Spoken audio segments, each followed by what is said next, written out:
welcome guys. It's mid-season break still ongoing, not long to go now until we get back to the racing and we head to Zandvoort. Can't wait for a race weekend to finally get kicked back in action, because the action has been absolutely brilliant so far this season. The qualifyings have been spectacular. The highlights really of the season, in my opinion. We've had some brilliant races.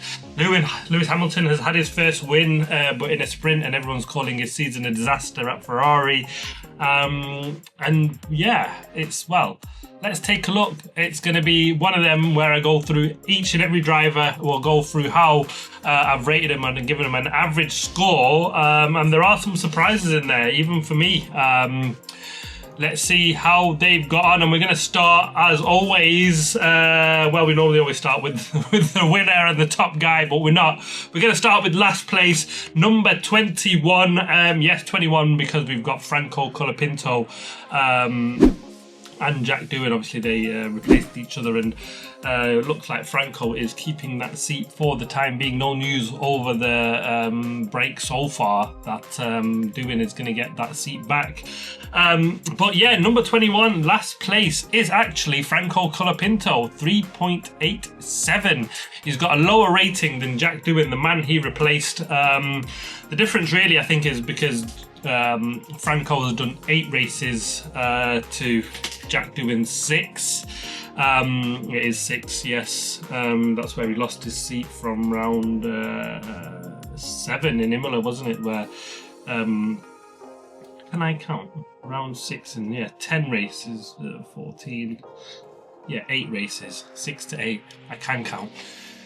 So Franco Colapinto joined in from round 7, and he's not had anything actually spectacular. The best rating I've given Franco Colapinto is an 8 in Monaco, and he's had some flashes where he's shown some of the pace that we've seen and that big hype that was around him, and that big push to get him in his seat when he went into Williams, because he was actually really quick, and he was a massive step up and a big boost from Logan Sargent, and we've not really seen that happen at Alpine. Alpine have a bit of a funny season. I think, like many teams, they're so inconsistent that they're looking for consistency, and I don't think they'll get much of it, because from now onwards anyway, I don't think there'll be massive amounts of upgrades for any of the teams really. Small bits probably that might help them towards 26. Other than that, I don't think there'll be an awful lot that will come through, but you never say never. It's been a difficult one for Franco Colapinto in that Alpine. We've seen them last weekend before the break. They were absolutely nowhere. And it's been a difficult start for Franco. Some highlights, we've not seen the spectacular that we saw at Williams, so a difficult start, and he's effectively last at 3.87. I'm doing it to 2 decimal places because in Formula 1 we're very scientific in F1, and actually when you get later into my predictions, there's next to nothing splitting some of these drivers. And next up, Jack Doohan. I've given him a 4.16. No surprises that these two are right at the back. Not in my view, clearly. I'm the one that's been rating them, and their averages show what they show. Jack Doohan, surprised he's been replaced. Would he have done better than Colapinto by now? The main man that counts is Flavio Briatore, and he didn't think so, and that's the voice that counts. And had he thought that potentially there was more in Jack Doohan and they weren't particularly happy with Franco Colapinto, he's not been at the level of Jack, that it was a 5-race deal for Franco Colapinto. He's done 8, so Flavio, they've effectively almost written off that second driver's seat to an extent, and just said, we'll throw anyone in there, give them a chance and give them a shot, and let's see what they can do. Jack, it was so harsh for him actually, because he went into this season with his seat under threat from race 1, and him losing his seat just looked like it was a matter of time, because they had Franco Colapinto sat in reserve, and it was just like, we're waiting for him to take over, and Jack's start didn't go particularly well, did it? In Australia he got no rating, then at a 3, I gave him a 9 actually in Japan, so there was some promise for him, and then he got a 5 from me in Bahrain, and then 2 4s in Saudi and Miami, and yeah, I don't think they are bad scores for a rookie, and especially under the pressure that he came under. So interesting to see that he lost his seat. He's still technically there, but he's not been pushed back into that seat after Franco's 5 races. So let's see what it's in it for him. It's a shame that if he only gets this shot to be an F1 driver ever, because it's so hard. Like I said, he came in with all that pressure of Franco sitting basically waiting for his seat, and it was a matter of time. And I don't think he got a fair shake like many other rookies have done. But yeah, that's probably no surprise there. He's number 20, Jack doing 4.16 for him. And then, 19th place, Yuki Tsunoda, 4.21. His season started, well, brilliantly actually. He put Manners on the second seat of Isaac Hadjar early on. Some very, very good ratings. I'll give him a couple of 6s and a 7s. And then once he got that seat at Red Bull, it's really gone downhill. I mean, his first 2 races have given him a 6 and a 7. Bahrain was actually pretty good for him. So he's had one more good race since then, which was Imola. I gave him another 7, but other than that, it's been 4s, 2s, 1s, and that's not good enough for anybody in that Red Bull racing seat.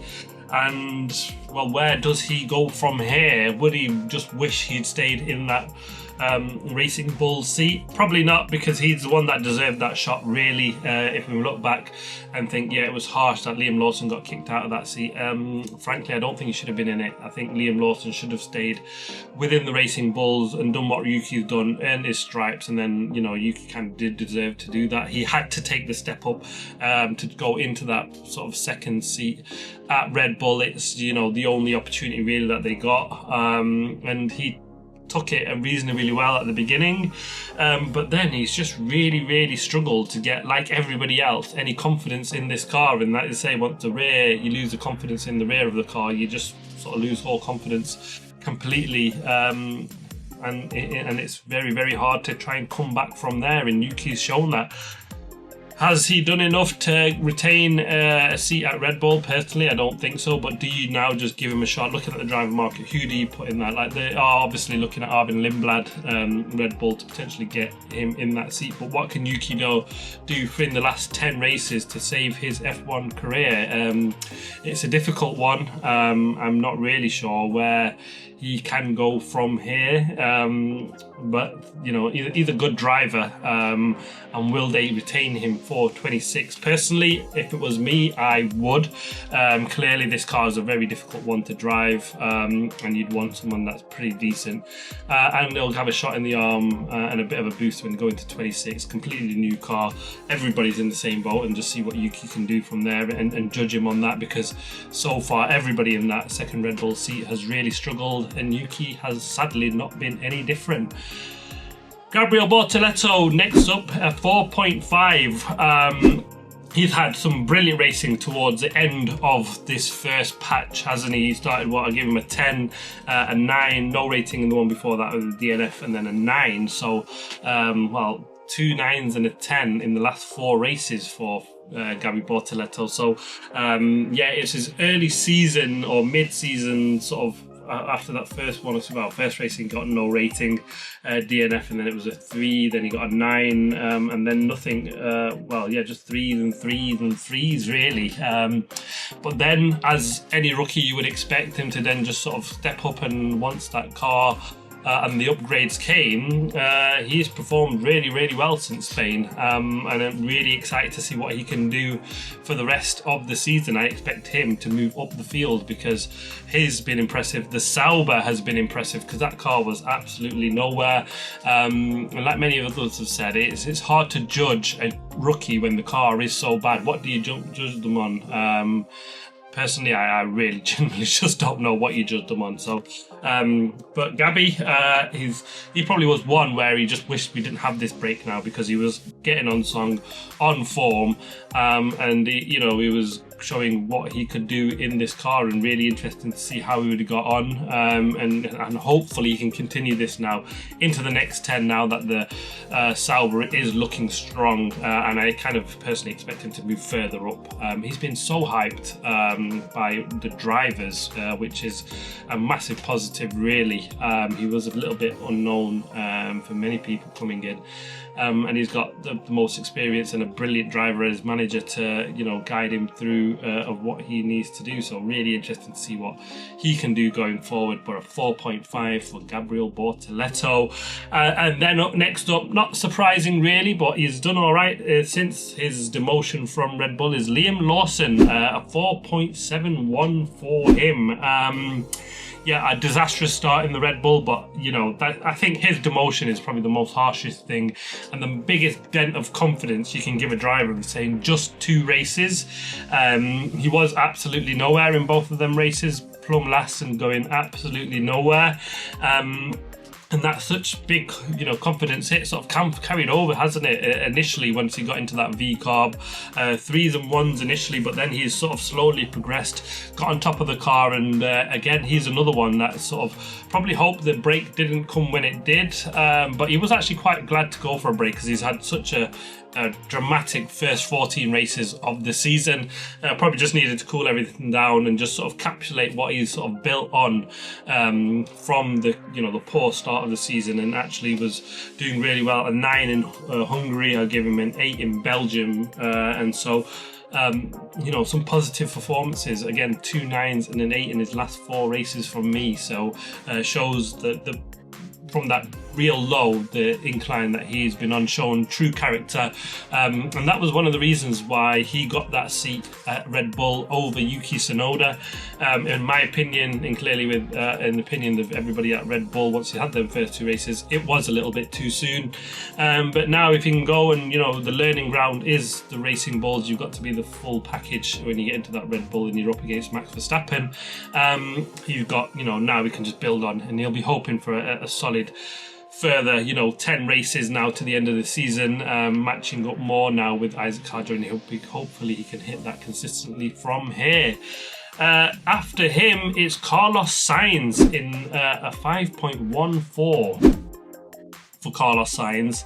I'm a little bit surprised to see him that low. I thought he'd go into that Williams and stamp his authority in that car, but it's been a difficult start to the season. I gave him no rating in Australia, and then just a few 4s and 3s, and that was the biggest surprise, because I thought he'd go in there and he'd really, you know, just stamp his authority. But every driver that's moved team, no matter who you are, all struggled in the first few races, bar Kimi Antonelli. He was the big surprise really, and I'd say the other one was Isaac Hadjar, that is sort of, they're both rookies, but every other one that moved team for experience in one car going into another one, everyone struggled. So it shows how difficult it is, and it's probably something that we probably needed to consider more, or take more into consideration when we were giving some of them ratings. But you just give it on what you see, and you know, these are experienced guys, and kind of just expected them to go in and do a lot better, and Carlos Sainz is definitely one of them. In the Williams, they've just seemed like that was on for some potentially really good results, and I think he must be absolutely furious with himself and the team, where he's had DNFs and a couple of 4s in races where they should have done much better. Some big haul of points. They were comfortably in P5, but now getting scrapped, pulled back into the battle with the likes of Racing Bull, Sauber, now in the hunt, and they've looked like they might be in a bit of a dogfight for that P5, because at one point they were 30-40 points clear of the guys behind them. So, you know, it looked like Williams would be comfortably going into the last 10 races, where they've got a bit of a solid gap in that P5, but now they need to, you know, pull all the stops to sort of keep that position, by the looks of it. Carlos Sainz, yeah, not really shown anything magnificent just yet. He had the 9 that I gave him in Saudi, but other than that, he's not really got to the heights that we kind of expected of him. He's been a little bit unlucky, and he'll be hoping to just turn that look around in the second half of the season. And for me, I expect him to make his way further up that grid, a 5.14 for him. The next one is a big surprise. It's Fernando Alonso, 5.21. What's that making? 15th place, Fernando Alonso. Yeah, 5.21 for Fernando Alonso.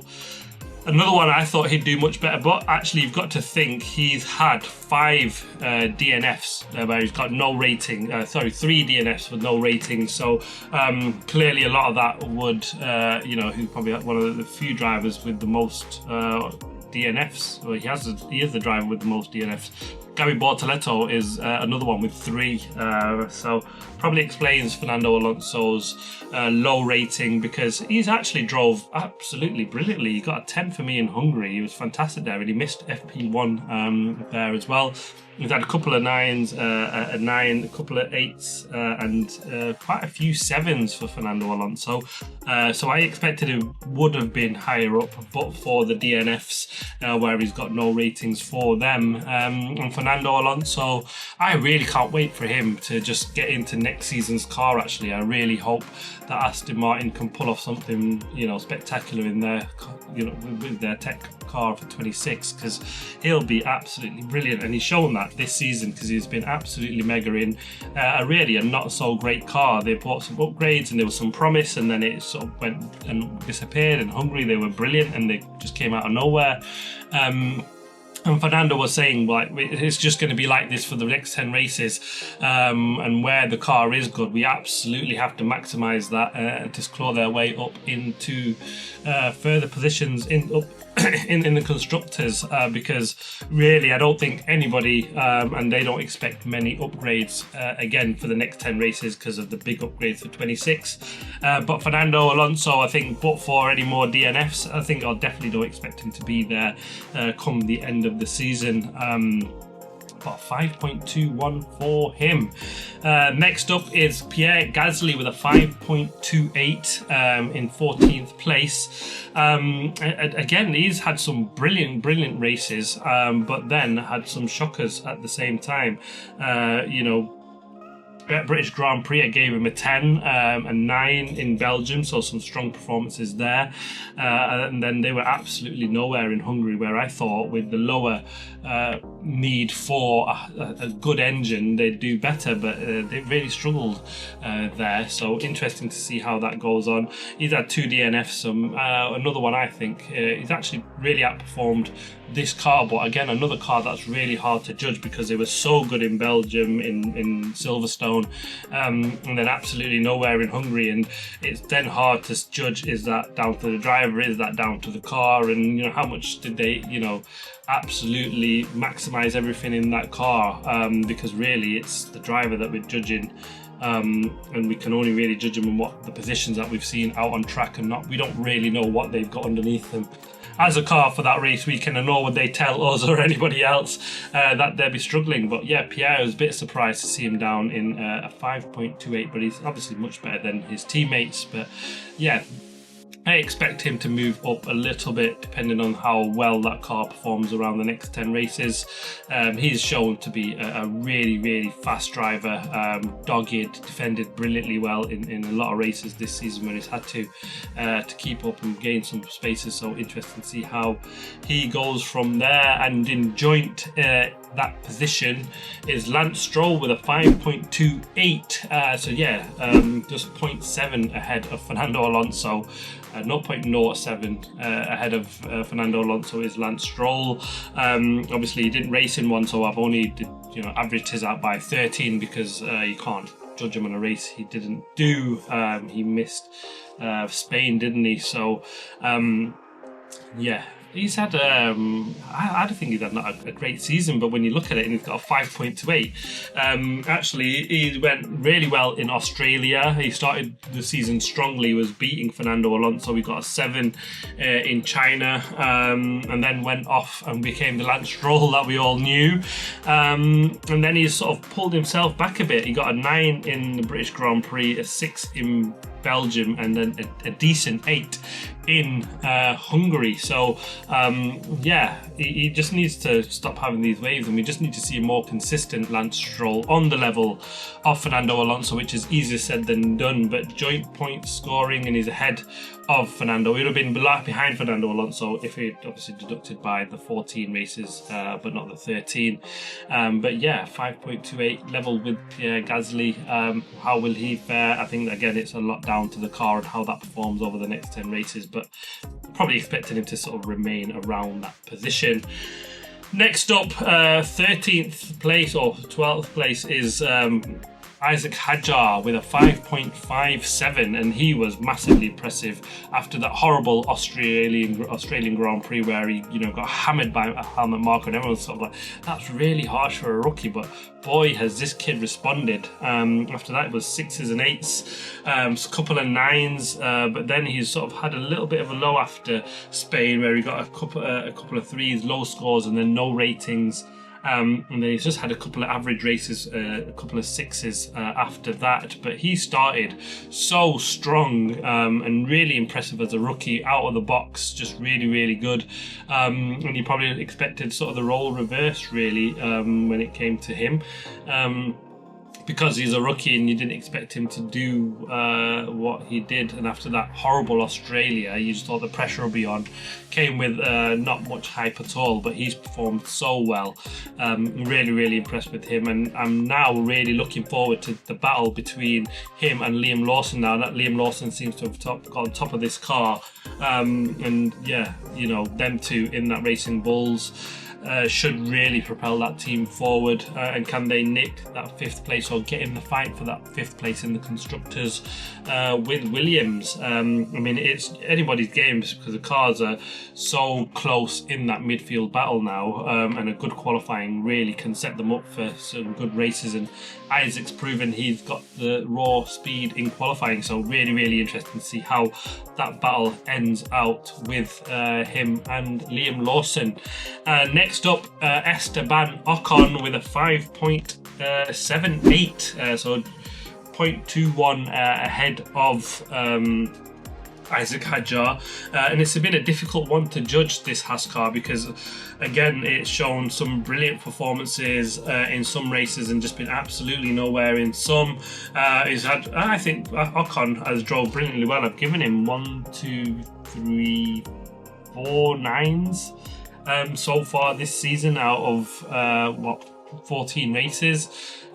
He's had again just a couple of 3s, a 1 and a 4, and then 8. So again, just shows what this car is like, and are you judging the guy too harshly? Yes, he's had some bad races, but again, is it just been down to the car not being good at certain tracks, and that's why they've really struggled to perform? But obviously his teammates done a better job, which is the interesting part. Ocon gone into a new team and there joined a rookie in Bateman, and you thought he'd be the one, taking that team forward. Despite some really, really good results, he's still behind Ollie Berman in the averages of scores over the season so far. But Ocon is a really highly rated driver, and I'm wondering if that car, they can get it to work better than it has been in the last few races. I expect them to just be right in the fight for 6th, 7th place in the constructors, because it's so close, and qualifying will be key. And he's generally qualified well, but that seems to be one of his downsides in the last couple of races heading into the break. I think the break for him has come at a good time, so it'll be interesting to see how he moves on in the next 10 races from here. Next up is Nico Hülkenberg with a 5.85, and he's been massively impressive. Started with the brilliant result in Australia, and then finally we got the massive result in Silverstone with the podium, and that's really put a big shine on his performances. But he also got a 10 in Spain, so 3 10s for Nico Hülkenberg, and to think he got a podium in that Sauber, where everyone was saying, he's might have a chance to get a podium in the Audi. Just completely written off this season for him when he went to Sauber, but they have done an absolutely brilliant job on that car. The upgrades have been so good that they've just gone from being absolutely nowhere, some miracle results potentially, and just conditions and everything like that working in their favour to pull out decent results. Now they've just got a car where you think, they can comfortably pick up some solid points. And both drivers, where Hulkenberg has failed, Gabi Bortoleto has picked up the baton, which is really, really good, and what probably Sauber as a team want, don't they, where you've got two drivers that can do that and pick up results where they're not on. But Nico Hulkenberg, I think he's just been absolutely brilliant to be in the top 10 of the drivers' mid-season average scores. Has shown what a great job he's done in a car that was absolutely crap. There's no two ways about it. Early part of the season. Next up is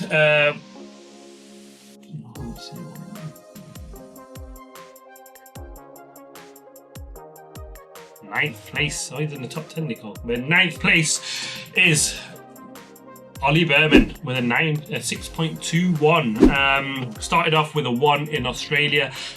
Difficult race, that one, for a lot of the rookies, but then he bounced back brilliantly well with a 9 in China.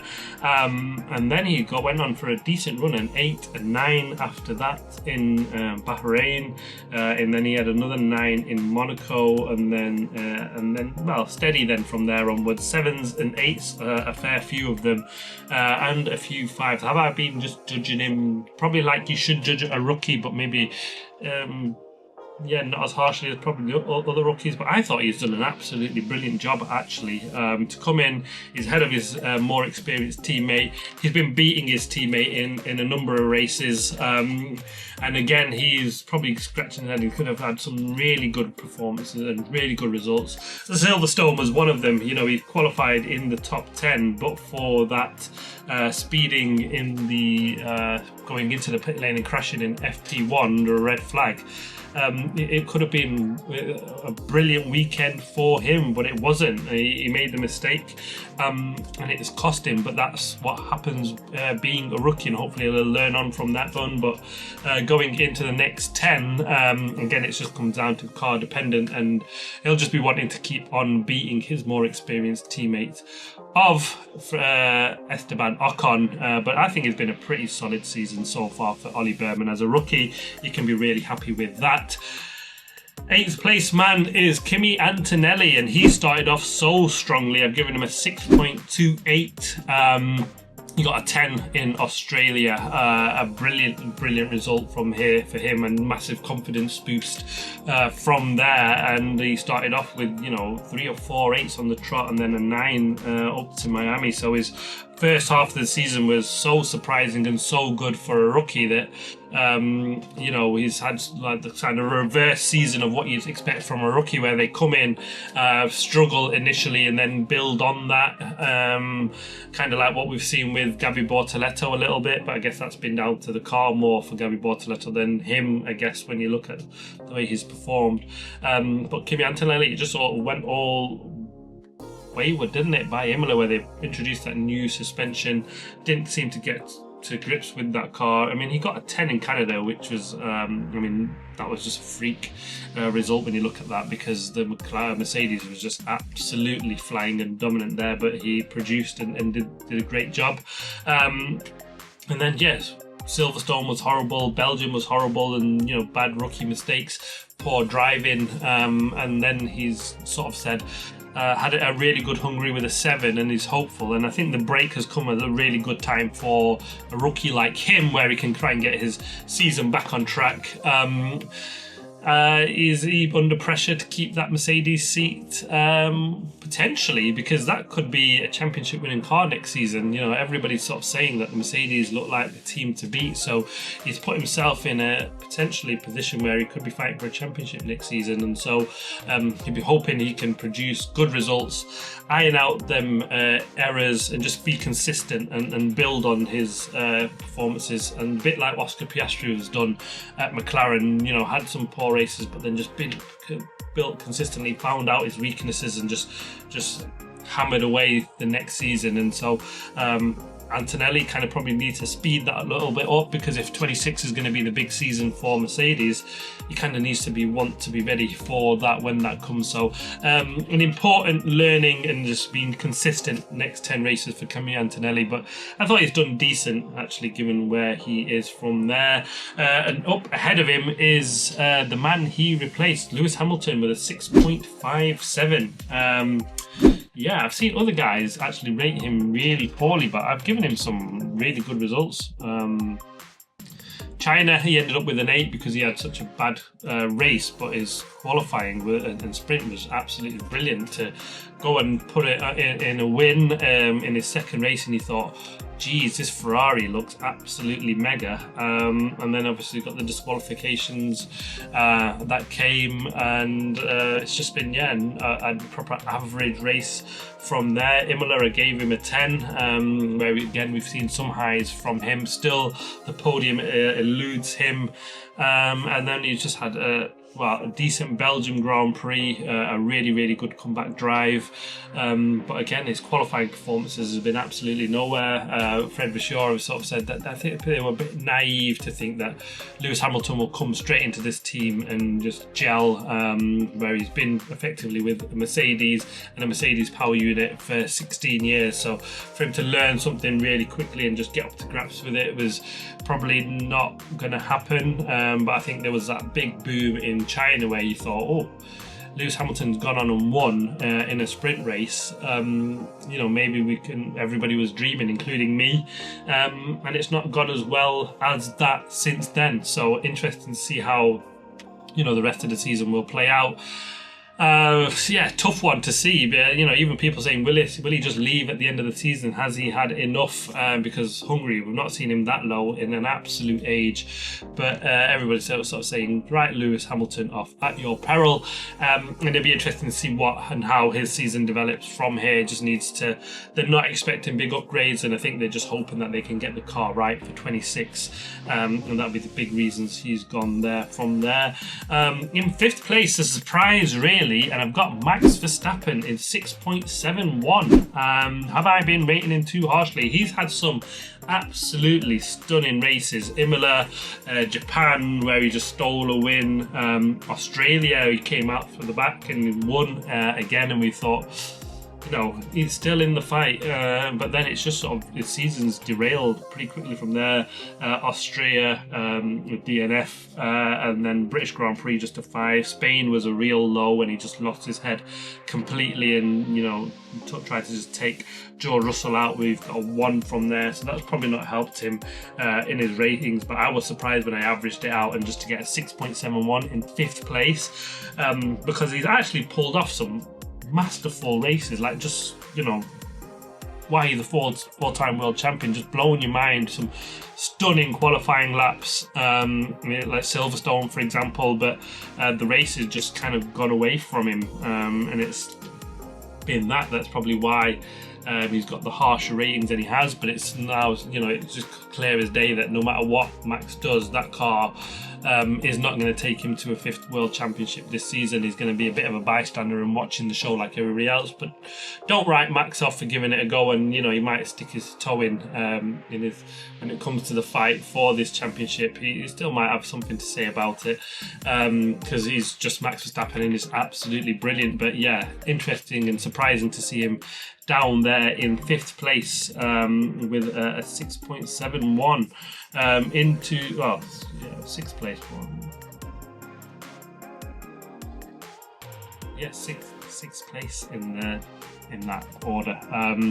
Up ahead of him, and this is probably where I might get hammered here, but I've got Alex Albon. I give him he's averaged a 7 over the season so far for me. You've got 3 10s. The first one is Australia, Miami, and Imola. Actually 4 10s. I gave him a 10 in Belgium as well. That was actually a really good result. And he's been carrying the Williams outfit. Who'd have thought that when Carlos Sainz arrived? And you thought, he's got a bit of a target on his back. Has Alex Albon? Can he prove himself again? And he absolutely has done that, especially in my view, and the average ratings that I've gave him over the season. But yeah, you can be happy with that. A 7 is a pretty solid to average over 14 races.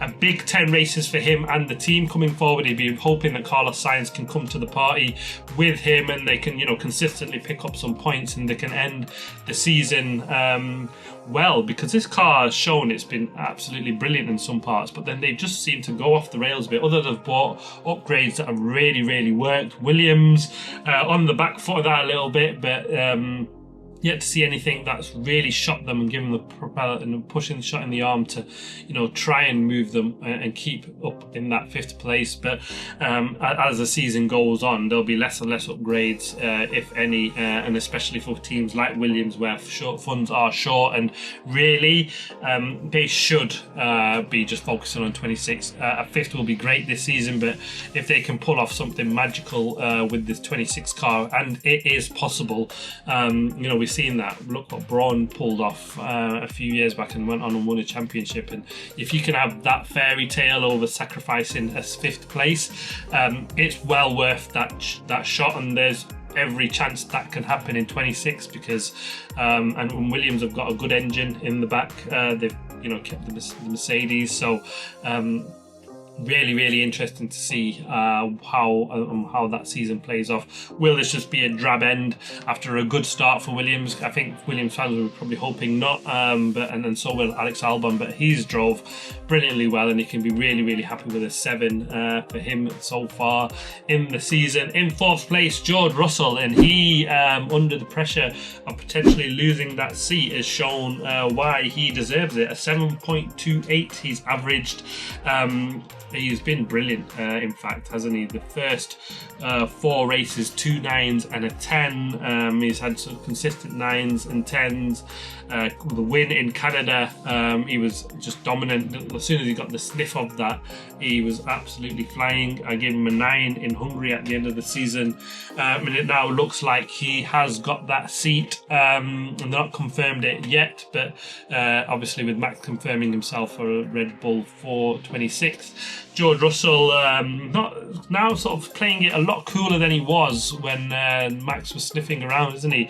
Now Max has sort of dealt his card. Russell is kind of like sort of stamping his foot down a little bit of authority to say, now it's my turn to play games. But I don't think he will. It'd be sensible just for him to sign that contract at Mercedes. It looks like they'll be well in there with a fight and a car for the championship next season. But you just don't know, do you? Because they've got a few cars that have got that Mercedes engine in there, and look what McLaren are doing with them at the moment. So I don't think there's any options in any other top team for him at the moment. So I think that's probably the best place and I think he probably will agree with that and sign that deal pretty soon. And he's had a fantastic season, and he's done so well, and kind of expecting that to continue. He still maximise everything he can. Some bad mistakes. Silverstone is one, but I think that was just team and driver both so eager to just try and get more, and he'd qualified in 4th place, but to do that for where he did it was poor decision. But that's kind of what you get a little bit with George. It's all or nothing almost every race weekend, and he obviously tends to win more often than not, considering now look at he's in 4th place. Up to the top 3, and it's Charles Leclerc with a 7.64 for me. In a car that I thought, I should be most disappointed with him in this season, to be fair, because I thought the Ferraris would be coming to the party and fighting for the championship. But it doesn't look like that's going to happen at all. But he's got a couple of podiums. In Monaco, he was so close from pole, and for me, then I think he would have nicked the win. Shame how that ended. Hungary, brilliant qualifying, and just to fall away as badly as it did, again disappointing. I gave him a 9 in Belgium, and he's I gave him a 10 in Belgium, I gave him a 10 in Spain, and I gave him a 10 in Saudi. We've had a few 8s along the way. The poor one was the British Grand Prix, wasn't it? Difficult race for him and the team. He was sort of overshadowed by his teammate a little bit there. But Charles Leclerc proving why he's the golden child of Ferrari. He's done really well in what's now proven to be a difficult car, and he's absolutely smashed it in certain races. And it's just a shame that it's just not quite come together for a win for him yet. But Ferrari look like they could come on song towards the end of the season. I think it's going to be a difficult one for them to challenge McLaren, but certain races, Singapore maybe, You know, we've seen them go well there traditionally and take the fight to Red Bull, even have Ferrari. So they'll be marking out a couple of races potentially where he can go on and win. And out of the two Ferrari drivers at the moment, he looks like the only one that will go and take that win. And he's done an absolutely brilliant job with a 7.64. And then let's get to the top two. No surprise, it's both of the McLaren drivers in the top two, but which one wins out so far for this season? And it's second place for Lando Norris.